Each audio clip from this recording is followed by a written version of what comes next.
Hello students, as we started chapter 15 of economics and we seen in first lecture that is Indian economy as an undeveloped economy है ना. Indian economy को हमने as an undeveloped economy के रूप में देख चुके हैं. क्या क्या उसके रीजंस है ये भी हमने देखे थे.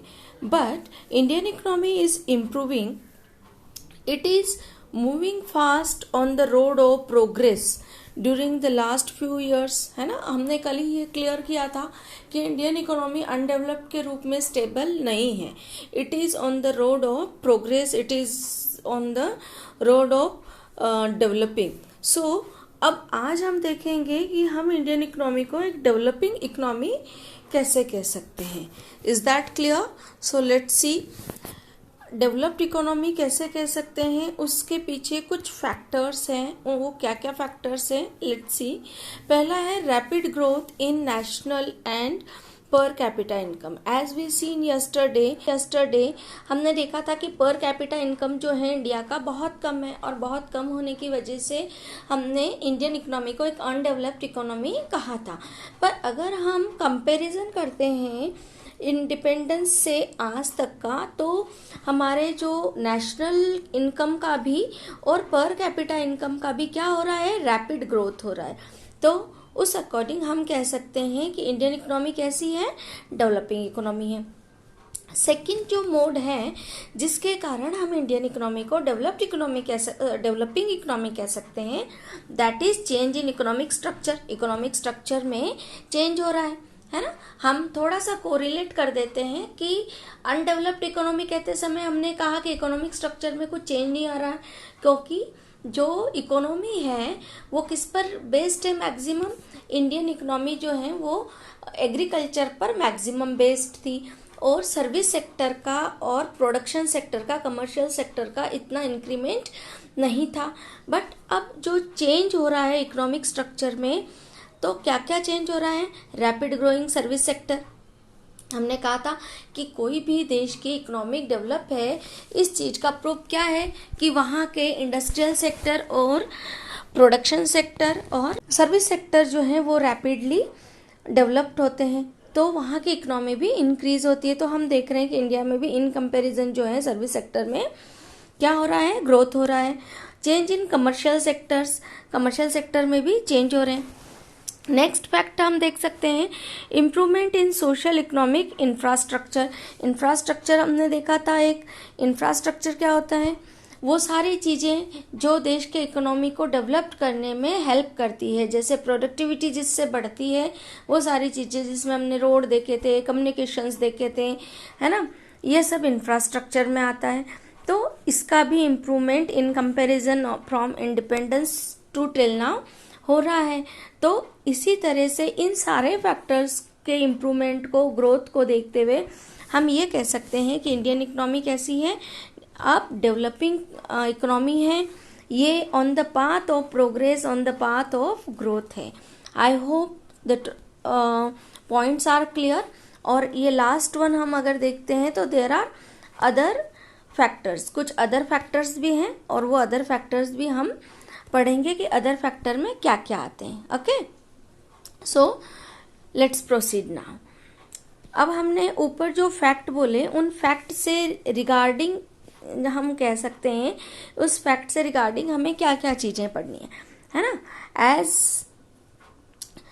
The development rate in independence के बाद डेवलपमेंट रेट क्या था इंडिया का, 3.5 था पर ईयर, है ना. और किसके अकॉर्डिंग था, किसने दी ये report, Hindu development rate according to doctor Rajkrishna. Is that clear?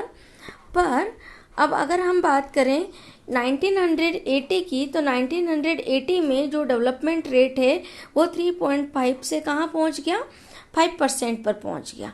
Is that clear?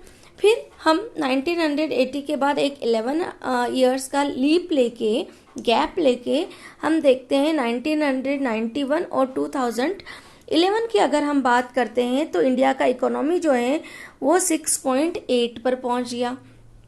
ठीक है, ऑल एन एवरेज हम बात कर सकते हैं. तो हम सबसे पहले हमने शुरुआत करी 3.5 से, उसके बाद 1980 में हम पहुंच गए 5% पे. और अगर एक 11 ईयर्स की लीप लेके हम बात करें और इन 10 सालों का अगर हम स्टडी करें 1991 से 20 सालों का 2011 तक का, तो हमारा इकोनॉमी जो है इंडिया का वो 6.8% तक इंक्रीज हो गया।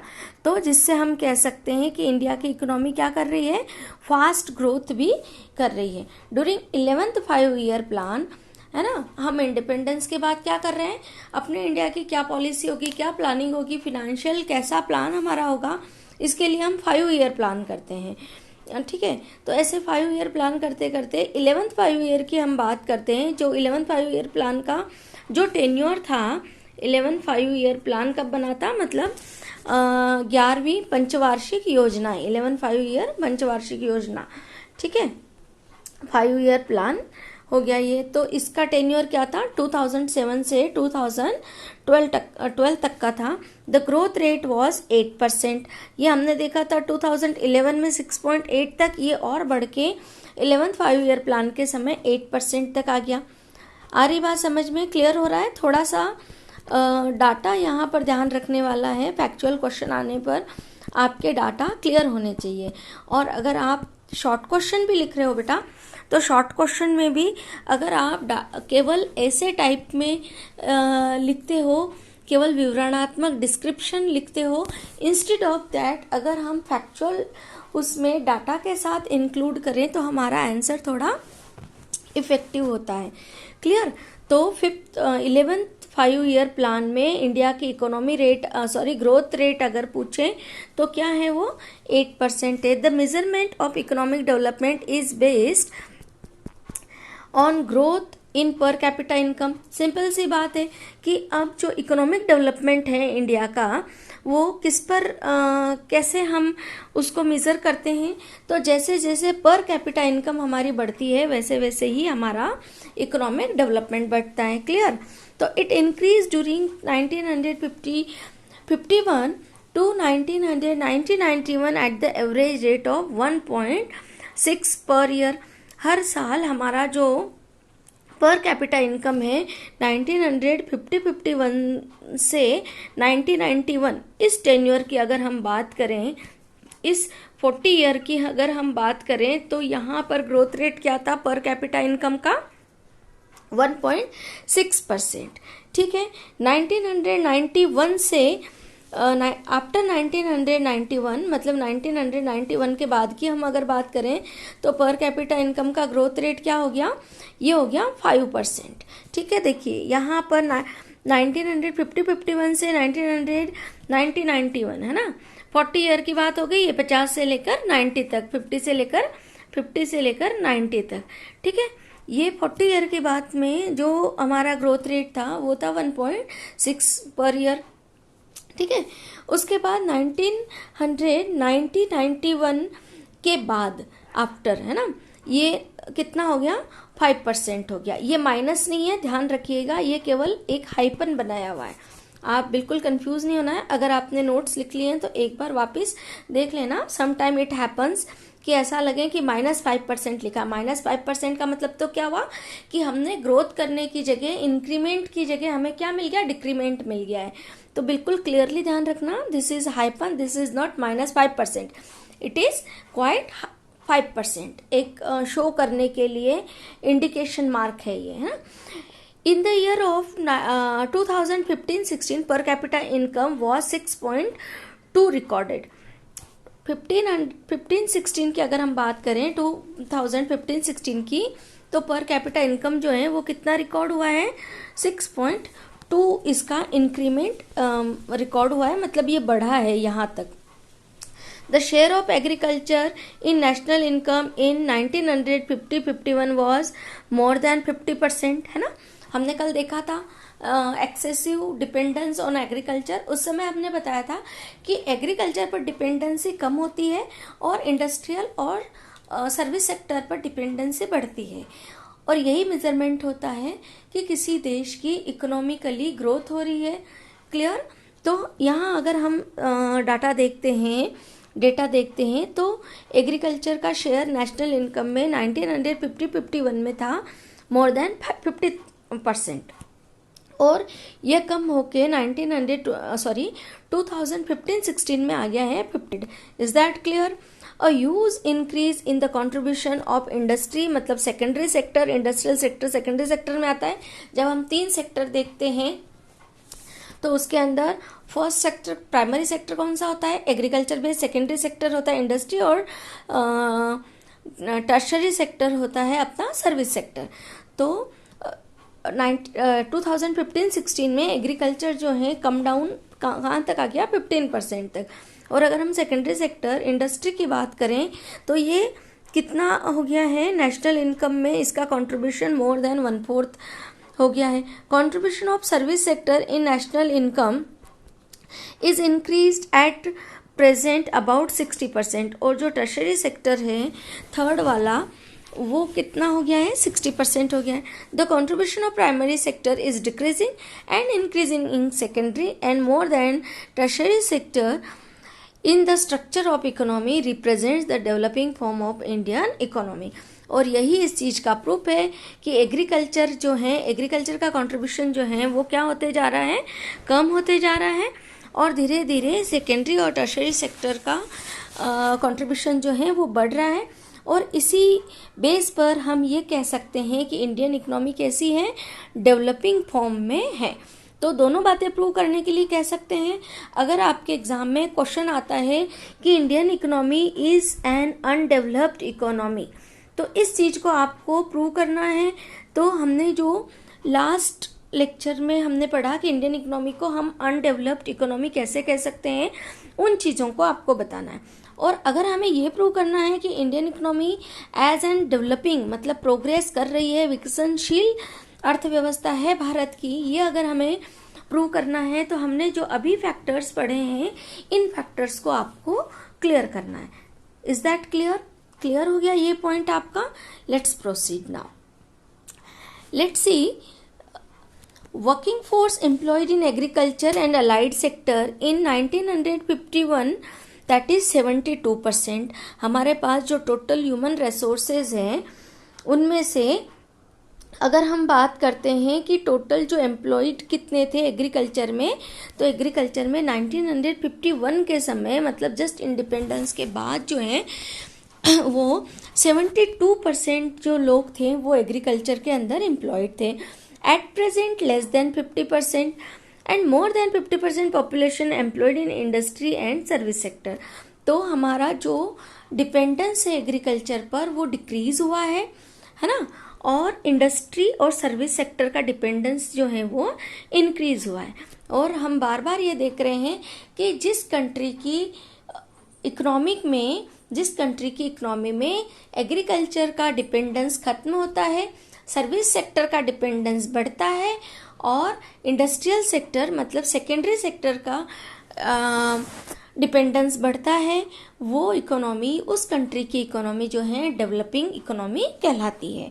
तो इस तरह से हम कह सकते हैं कि इंडिया की इकोनॉमी क्या है? डेवलपिंग इकोनॉमी है.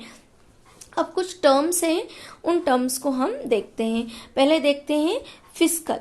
ओके, फिस्कल डिसिप्लिन मतलब फिनेंशियल. फिस्कल वर्ड जो है इट मीन्स क्या? जनरल अगर हम कहते हैं फिनेंशियल, आर्थिक. Policies and efforts made by government which are adopted to reduce the load of deficit and डेब्ट ऑन गवर्नमेंट. तो ऐसी पॉलिसीज जो क्या होती है? गवर्नमेंट के एफर्ट से बनाई जाती है, वो अडॉप्ट करी जाती है, स्वीकृत करी जाती है. इसका उद्देश्य क्या होता है? क्यों स्वीकृत करती जाती है? क्यों अडॉप्शन करते हैं हम ऐसी पॉलिसीज का? To reduce the load of deficit. DNS का मतलब क्या हो गया?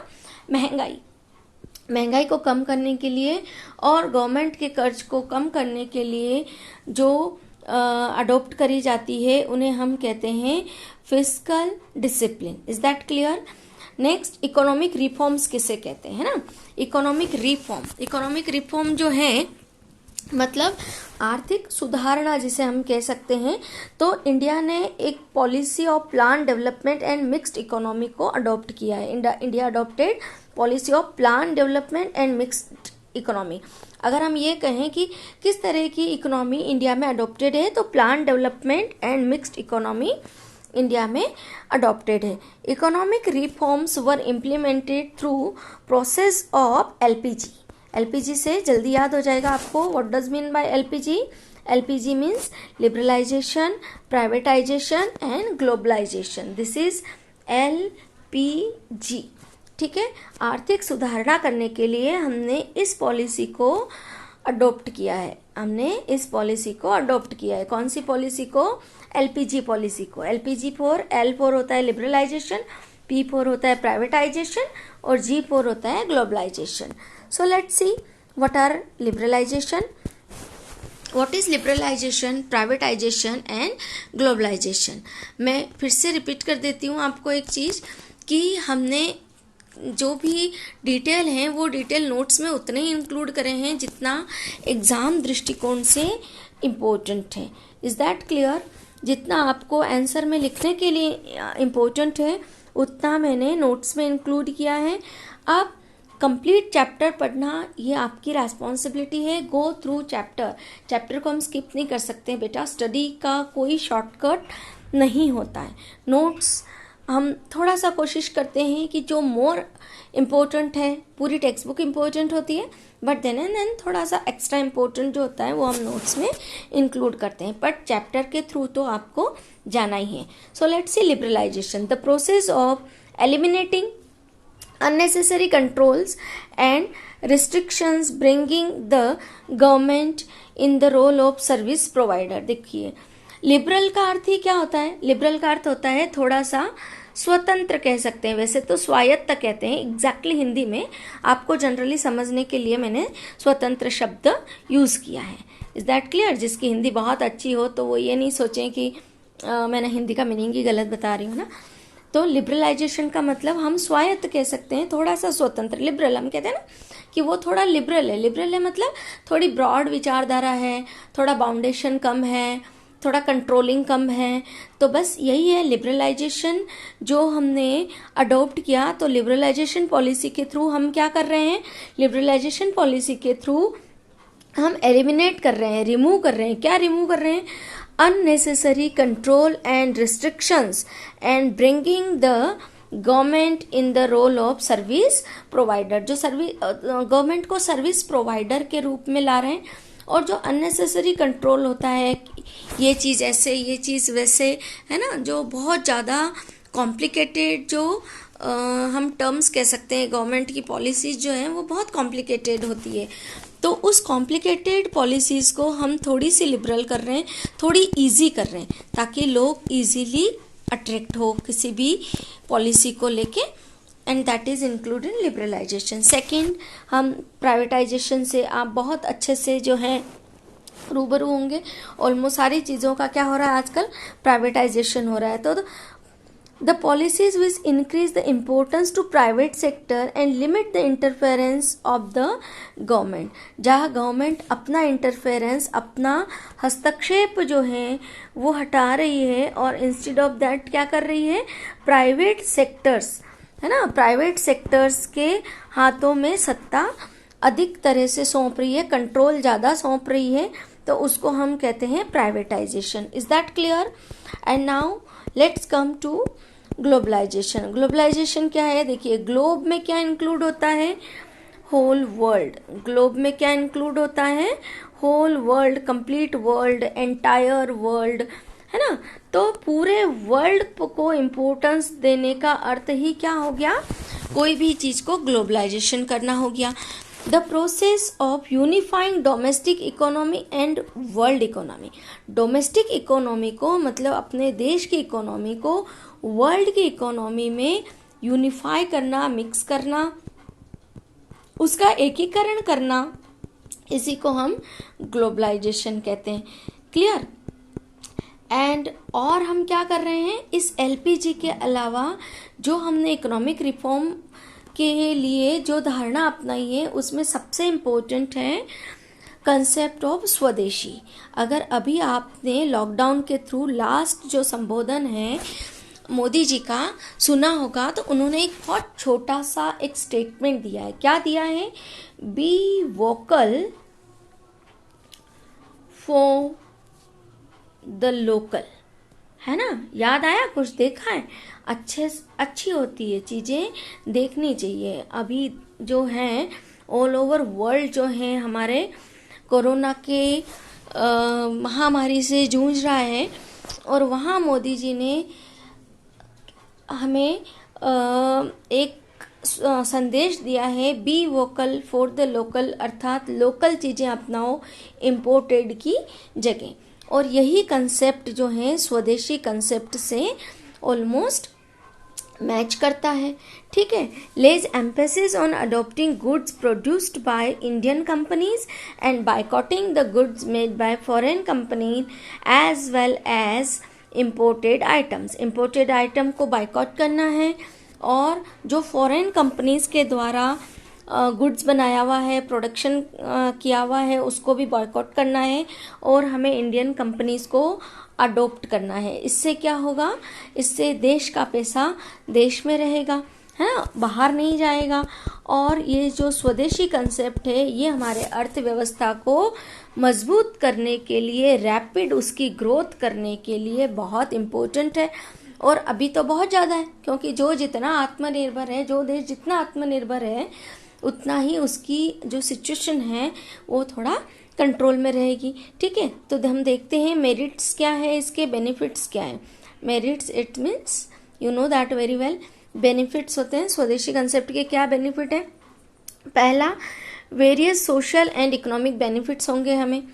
ठीक है, सोशल बेनिफिट कि हमारा देश जो है उसे अपनी एक आत्मनिर्भरता की, सेल्फ डिपेंडेंस की पहचान मिलेगी। और इकोनॉमिक बेनिफिट कि हमारी देश की इकोनॉमी भी रैपिड ग्रोथ करेगी, देश का पैसा देश में रहेगा। सेकंड हम देखें तो Indian economy will increase and become self dependence. पहले ही पॉइंट को हमने थोड़ा सा जो है डिफरेंट लैंग्वेज में यहाँ रखा है। थर्ड हम देखें तो domestic product and national income of country will rise. Simple कि अगर देश का पैसा देश में ही रहेगा तो नेशनल इनकम क्या करेगा, ग्रोथ करेगा। And the fourth one is employment opportunities in the country will be increased and the problem of unemployment will be reduced. और अनएम्प्लॉयमेंट की प्रॉब्लम अगर रिड्यूस होगी तो अपने आप ही ऑटोमेटिकली जो है पॉवर्टी की प्रॉब्लम भी रिड्यूस हो जाएगी। जो बिगेस्ट चैलेंज है इंडियन इकोनॉमी के सामने, ज़्यादा से ज़्यादा एम्प्लॉयमेंट अपॉर्चुनिटीज़ मिलेगी। भाई डिमांड बढ़ेगी तो सप्लाई बढ़ाना पड़ेगा, सप्लाई बढ़ाना पड़ेगा तो एम्प्लॉयमेंट की अपॉर्चुनिटीज़ देना पड़ेगा, क्योंकि उतने ही लेबर हमें ज़्यादा रखने पड़ेंगे, स्टाफ ज़्यादा रखना पड़ेगा। और जब एम्प्लॉयमेंट अपॉर्चुनिटीज़ मिलेगी तो अनएम्प्लॉयमेंट की प्रॉब्लम खत्म होगी, और अनएम्प्लॉयमेंट की प्रॉब्लम खत्म होगी तो फैमिली में पर कैपिटा इनकम भी बढ़ जाएगा और नेशनल इनकम भी बढ़ जाएगा। और अपने आप जो देश की जो है पॉवर्टी की प्रॉब्लम जो है, जो बिगेस्ट चैलेंज है इंडियन इकोनॉमी के सामने, वो भी खत्म हो जाएगा। क्लियर हो गया। बहुत सिंपल अपनी डे टू डे लाइफ वाली ही चीज़ें इस चैप्टर में हैं, तो चैप्टर हार्ड नहीं है, बहुत अच्छे से वेल समझ में आने वाला है। ठीक है, अब नेक्स्ट एक टर्म आती है नेशनलिज्म। नेशनलिज्म क्या होती है ना। नेशनलिज्म हमें बहुत अच्छे से समझ में आ रहा है कि नेशनलिज्म देशभक्ति होती है, पर देशभक्ति तो क्या हो गया, देशभक्ति एक नेशनलिज्म का हिंदी वर्जन हो गया। तो इसकी डेफिनेशन के लिए हम क्या कहेंगे, an influential factor for development of the country. एक इन्फ्लुएंशियल फैक्टर जो है, जो डेवलपमेंट ऑफ कंट्री के लिए काम करता है ना, उसको हम नेशनलिज्म कहते हैं, उसे हम देशभक्ति कहते हैं। जब नेशनलिज्म की बात ही आई तो हम थोड़ी सी बात नेशनलिज्म पर कर लेते हैं। नेशनलिज्म बेटा, it is not mere word, एक शब्द नहीं है, it's not mere a feeling, ये केवल एक भावना भी नहीं है, it is 100% karma. Indian philosophy believes on karma. और देशभक्ति ना एक भावना है, देशभक्ति ना ही केवल शब्द है, देशभक्ति ना ही केवल कुछ वर्णों को मिलाकर बना हुआ वर्ड है, जबकि देशभक्ति एक कर्म है और हमें कुछ ना कुछ अपने देश के लिए करना पड़ेगा, तभी ही हमारी देशभक्ति जो है वो क्या होगी, प्रमाणित होगी। ठीक है, तो देश की उन्नति के लिए, देश के उत्थान के लिए जब हम कर्म करेंगे तो हमारे अंदर देशभक्ति है, ये हम समझ सकते हैं। जैसे आज के क्रूशियस टाइम को हमें प्रीशियस टाइम में क्या करना है, कन्वर्ट करना है, गवर्नमेंट को भी सपोर्ट करना है, हर तरह से आप जैसा भी अपनी रेस्पॉन्सिबिलिटी छोटी छोटी बीइंग अ स्टूडेंट आपकी रेस्पॉन्सिबिलिटीज़ है कि इस लॉकडाउन वाले क्रूशियस टाइम में भी आप अपनी स्टडी को फोकस करते रहो। यही आपका कर्म है और इसी के अकॉर्डिंग इसी के थ्रू जो है आप अपने देशभक्ति के उत्थान मतलब अपने देश के उत्थान के लिए काम कर सकते हैं। तो चलिए नेक्स्ट चलते हैं। नेक्स्ट टर्म आ रही है आपके चैप्टर में ह्यूमन वेल्थ और कैपिटल। तो क्या है ह्यूमन वेल्थ? ह्यूमन का मतलब तो होते हैं इंसान, मानव। अब ये वेल्थ कब होता है? तो skilled, capable, knowledgeable and experienced human resource is considered as human wealth, जिसे हम ह्यूमन कैपिटल भी कहते हैं। देखिए, अगर हमें केवल ह्यूमन वर्ड यूज़ करना है तो हम ऑल ओवर एंटायर वर्ल्ड के किसी भी पर्सन का नाम ह्यूमन में आता है। क्लियर? मानव मतलब कोई भी जन्म से मानव जन्म में मानव योनि में जिसने जन्म लिया है वो ह्यूमन हो गया। ठीक है। हम रिसोर्सेज कब कहेंगे?